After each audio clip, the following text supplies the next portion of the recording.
Good morning. It is Monday, April the 14th of 2025. And if you don't have your taxes in the mail, you might be needing to think about that. And I'm talking to myself because this morning I'm going to pick up our taxes and get them in the mail, hopefully. My husband is just a tad concerned that we're not getting them back until the day before they're due, but no problems. We'll get them in the mail today.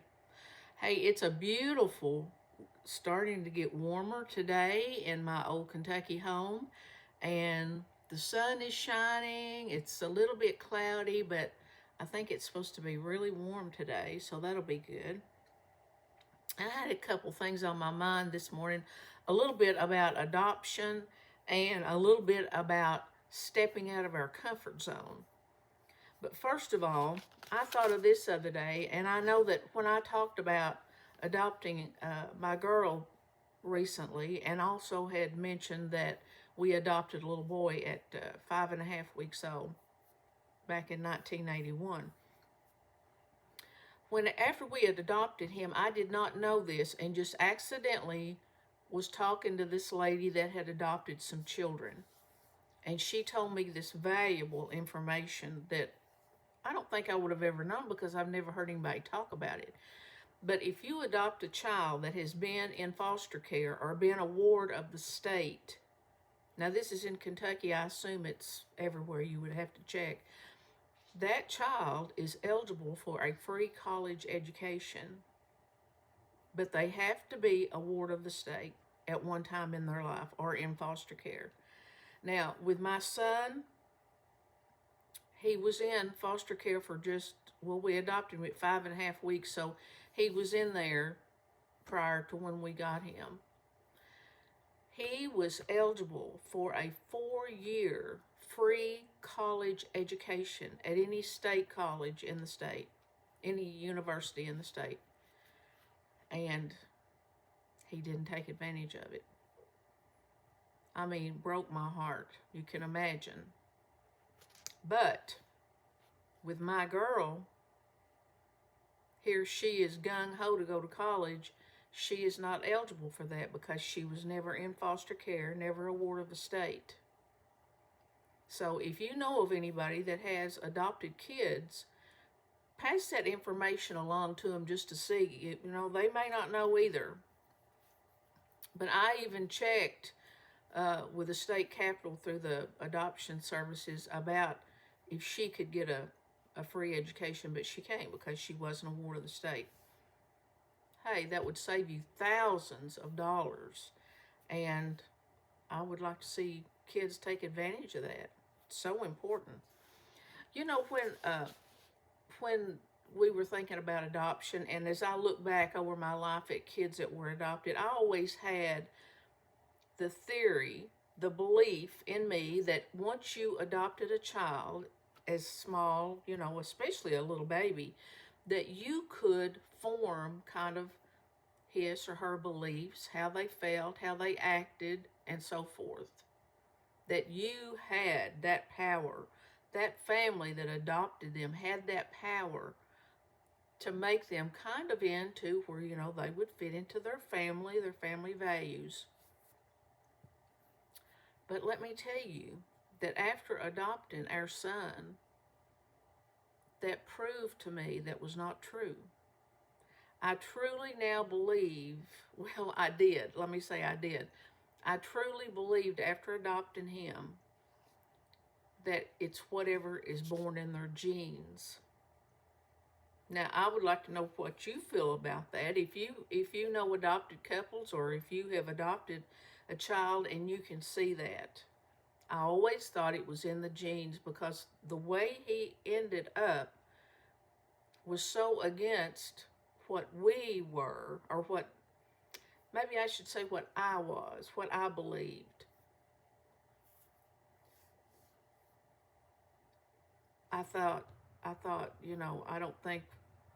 don't think being raised in our home affected him. Maybe it did, I don't know.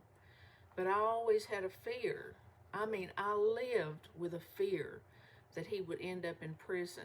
And at night, I could get that on my mind, and I would just nearly smother thinking, I couldn't stand it if I thought my child was in prison. Thankfully, he wasn't, but he possibly could have gone to prison. But thank the Lord, he just watched over him. All right, so that's been my thinking all this time, that it's in the genes. And then after we adopted my girl, and she has all the potential in the world to act like he did, and she hasn't. I know she's 17, almost 18, but to this point, comparing him and her and the adoptions, they're totally different. So again, I'm thinking, hey, maybe it's not in the genes. I don't know. What do you think about it? Have you had any experience about that? But I'm just so thankful. And I've always talked to her and told her, which I am a big believer in, I think you inherit those genes or whatever it is for alcoholism, drugs, or whatever.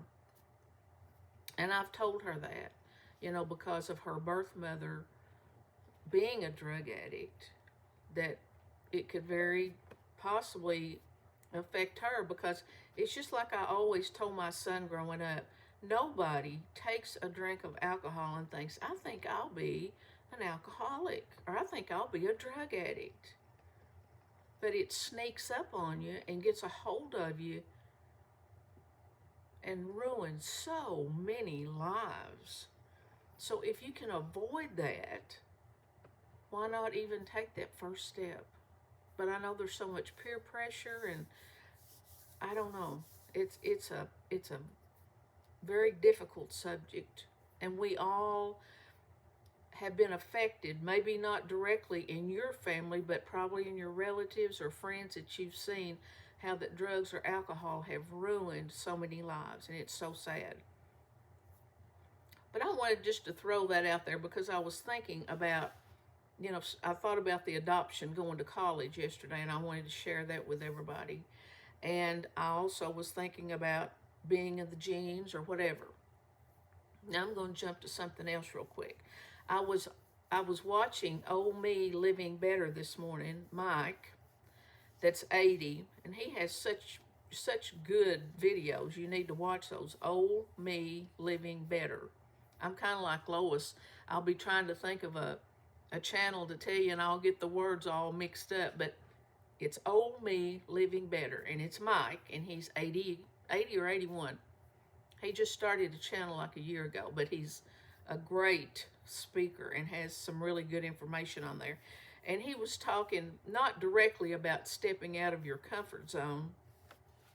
This morning he had put out a new video, but I was thinking about stepping out of your comfort zone. And I wanted to tell you a little bit about when I graduated from high school. That was in December of 68, and I actually graduated in May of 69. But at that time, you could graduate at Christmas. So me being, such a smarty, me and several of my friends decided we would graduate at Christmas and just go on to college, because we were grown up. We knew how everything in the world rotated. So we graduated, or we graduated in December of 68 and went to college in January. Now let me tell you that I had not I had no experience in the world, out in the world. Didn't have a clue, but I wasn't satisfied at home because, my dad especially was so strict. I didn't like being around him.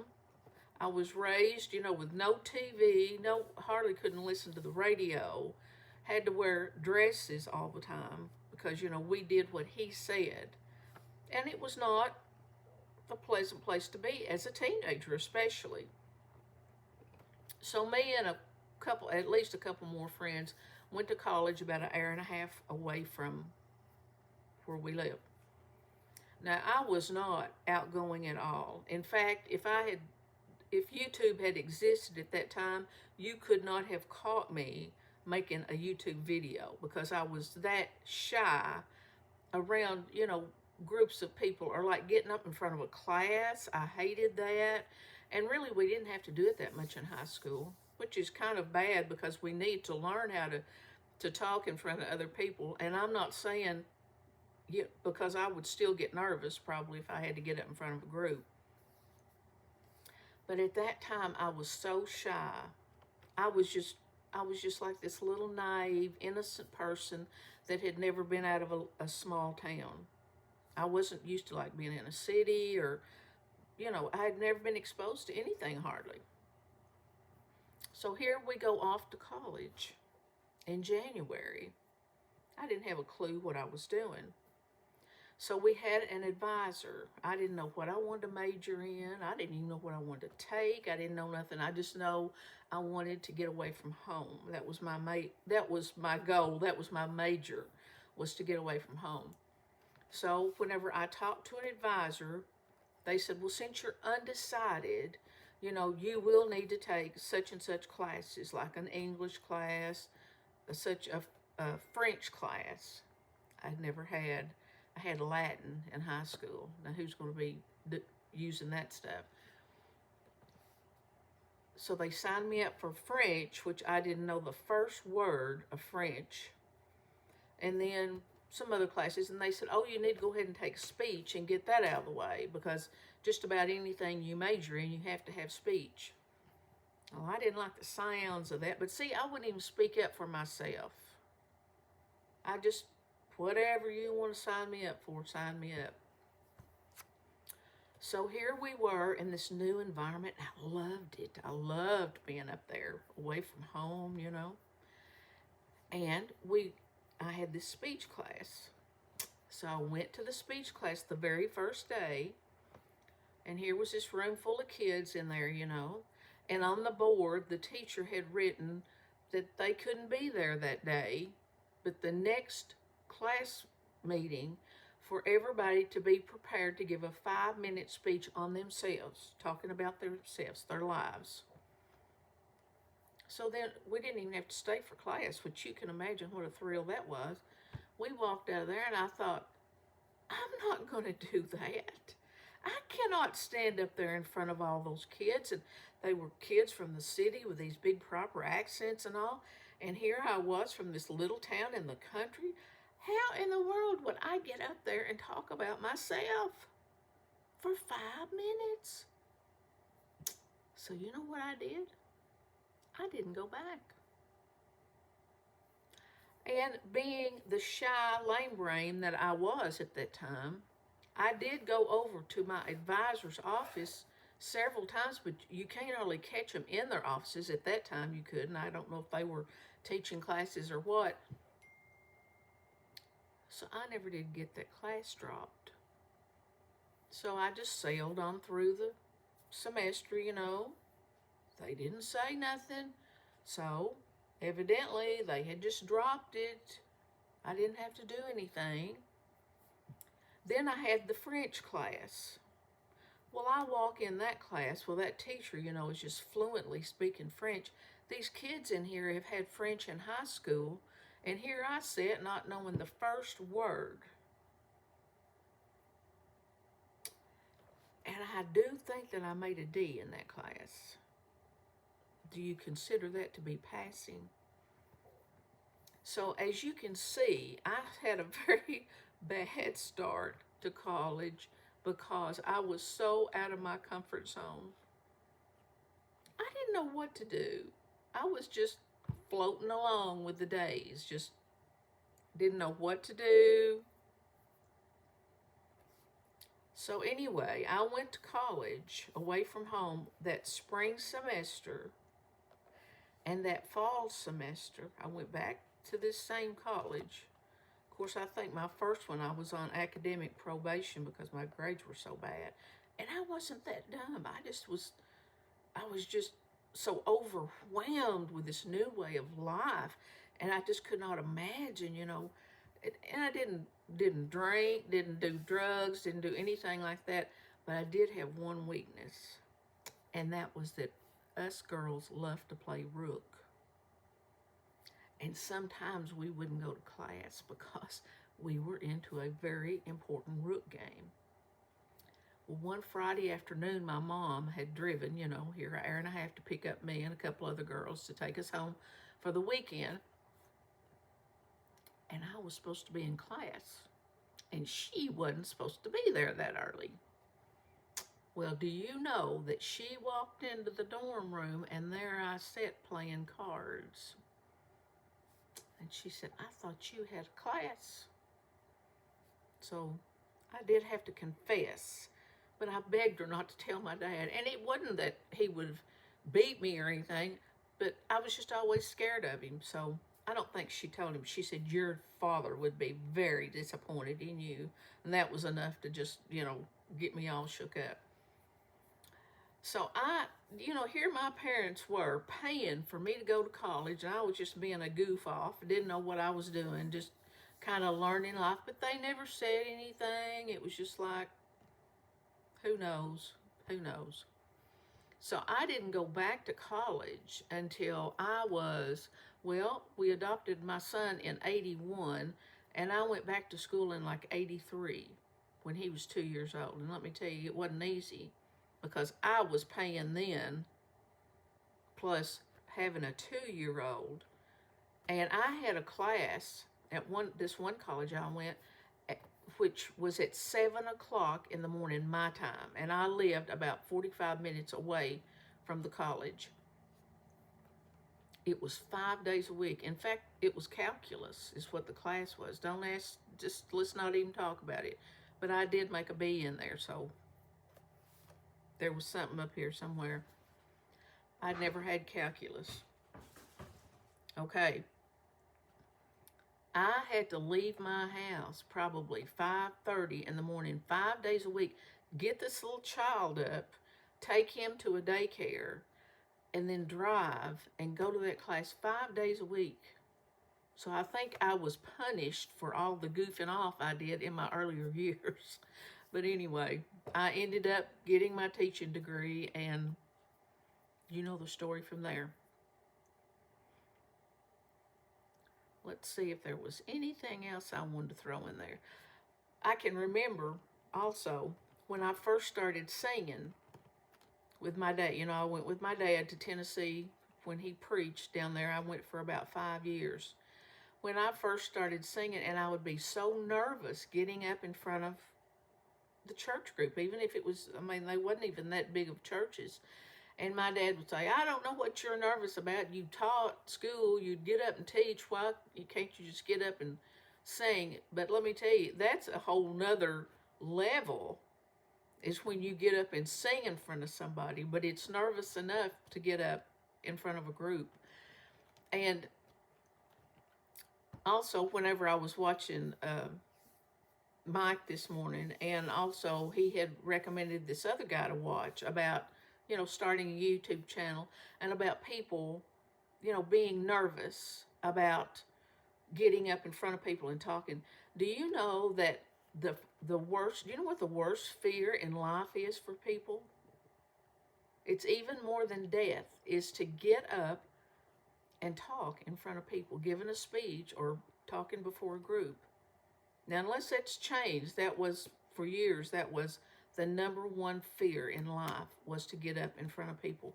Now, I'm going to say that whenever the first of the school year started and you had to get up in front of new classes, I always got a little nervous, because, you're meeting kids for the first time, you're making a first impression. And, one of my sayings to my kids was, you never get a second chance to make a first impression. So if somebody walks in your classroom and they're just being real hateful and mean and yelling and stuff, you don't hardly ever get that picture out of your mind. So they were always saying, as a school teacher, you need that first day to set the boundaries of that classroom. Like, are you going to allow people just to sit around and act goofy and talk over you and all that? So it was pretty nerve-wracking to do that, but something that we all need to be able to do. Well, especially if you're going to work out in the public and be a teacher or be a speaker or whatever. If you watch Mike on his channel, he has got such a wonderful speaking voice, but he's got years of experience, and I've got years, but I still have a little insecurities about myself. But that's the main two things that I wanted to talk to you about today, and I've got to get up there and pick those taxes up and get them in the mail. Or I told my husband this morning, I said, I'd hate for them to come after you and put you in jail just because I fill them out and take them to the CPA and pick them up and put them in the mail. Who's responsible? I don't know. But hey, I hope you have a great day, and I'm going to see you soon. Tomorrow is a big day. If you want to say a little prayer for us as we travel a couple of hours for my husband to go get his number 6 nuclear radiation treatment for his cancer. And got a lot going on this month with him. Then he goes for some new scans. And then we go to the cancer doctor at the end of the month to... there's no cure, just to kind of see what shape his body's in at this time. So, hope you have a great day.